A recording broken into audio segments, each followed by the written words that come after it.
Hi, I'm your L7 movie guy, PR Marks. This is a recommendation show for all your streaming services and reviews. Let's get started. First up we have is a psychological gambling drama starring Colin Farrell called Ballad of a Small Player. Basically what we have here is a man's past and his debts rapidly start to catch up with him. So this man, that is a high-stakes gambler, starts to lay low in Macau. But then he encounters a kindred spirit that might just have the key to his salvation.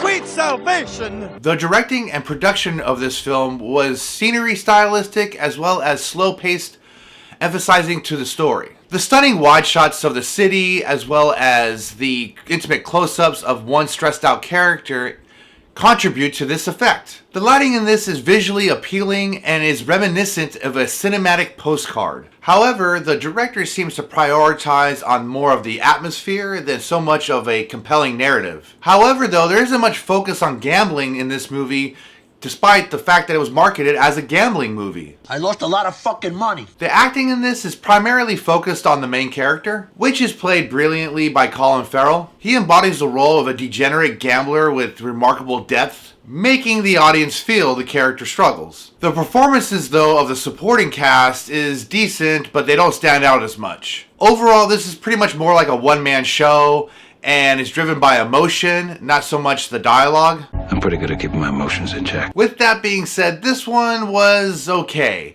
I didn't really find it that interesting or innovative when it comes to a gambling movie. This is more of a lost in translation film that meets a scumbag gambler that is on the run. But also too, it was just a really slow burn and it got kind of boring here and there in the middle.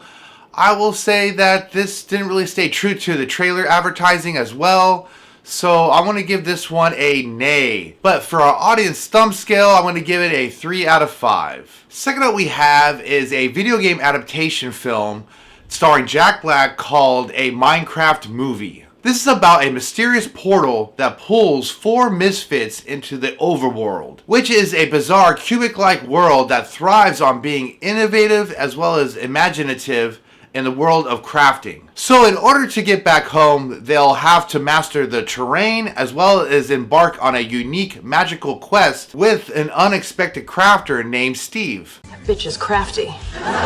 The production for this film was quite impressive, and particularly in the fast-paced storytelling. The creators did a very good job in bringing this Minecraft world to life in a very vibrant and colorful way. Even though that 70% of this film is green screen technology, I still found myself really enjoying all the action moments. That's because the changing of the environments as well as the character movements as well as their adventures were really easy to follow, which is all thanks and credited to the amazing CGI effects team. In terms of the writing, it actually strikes a nice balance of nerdy humor as well as childlike wonder. Oh, are we done acting like a child? The actors and the characters that they play are simple and easy for some, but for others I would say they were very lively and ridiculous. The 2 sibling characters were the easy ones because they were there for the kids to support as well as root for, as well as just relate to. But I would say Jason Momoa and Jack Black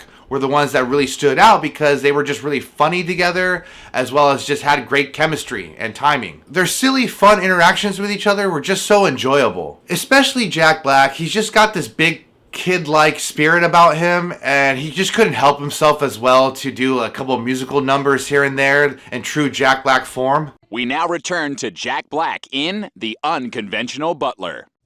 Edgar, could you bring me some tea? Yeah!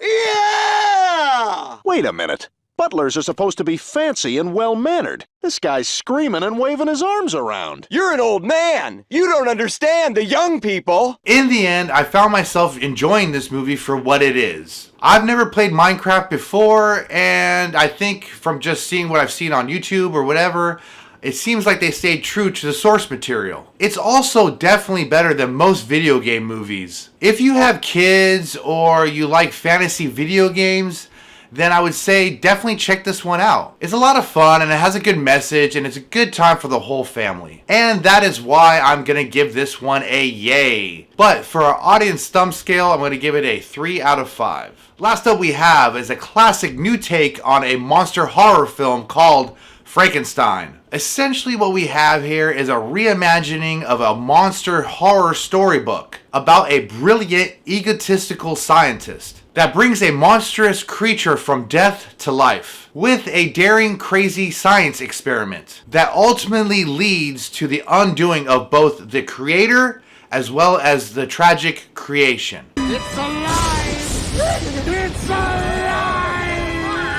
The production and directing for this film was for sure excellent and tragically beautiful. This is due to the amazing set designs, the wardrobe, and cinematography, which gets you locked into the story with every frame and every movement that only a director like Guillermo del Toro can do. He's just really good at taking subject matters that are filled with tragic consequences and making it beautiful but sad at the same time. We also get some really cool action moments in this that showcase the monster's strength as well as brutality. And I'd be stupid if I didn't mention the musical score in this. It was excellent. It was something like a fairy tale that goes completely wrong. George, you are dead wrong. Dead wrong.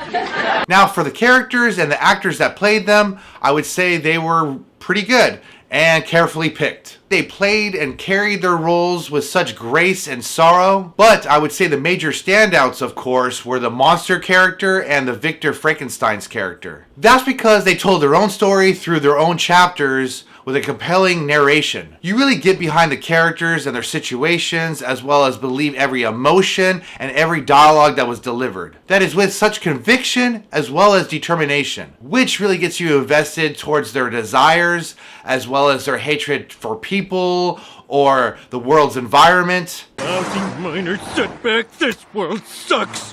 Overall, this was the best version we've gotten so far about the Frankenstein story. I found this one to be very enjoyable, even though it's pretty grim. And it was very unique in showcasing little details as well as big details of the story. If I had to nitpick about anything for this, I would say that I felt like the runtime was a bit too long. I felt with certain moments, it just dragged on and it got kind of boring. But it's definitely worth the time and watch. And that is why I'm going to give this one a yay. And for our audience thumb scale, I'm going to give it a 4 out of 5. Well, that's all the time we have. As always, hit that like and subscribe button. And if you like any of the movies we discussed, please leave a comment down below. Have a good weekend, and may the movies be with you. Lates.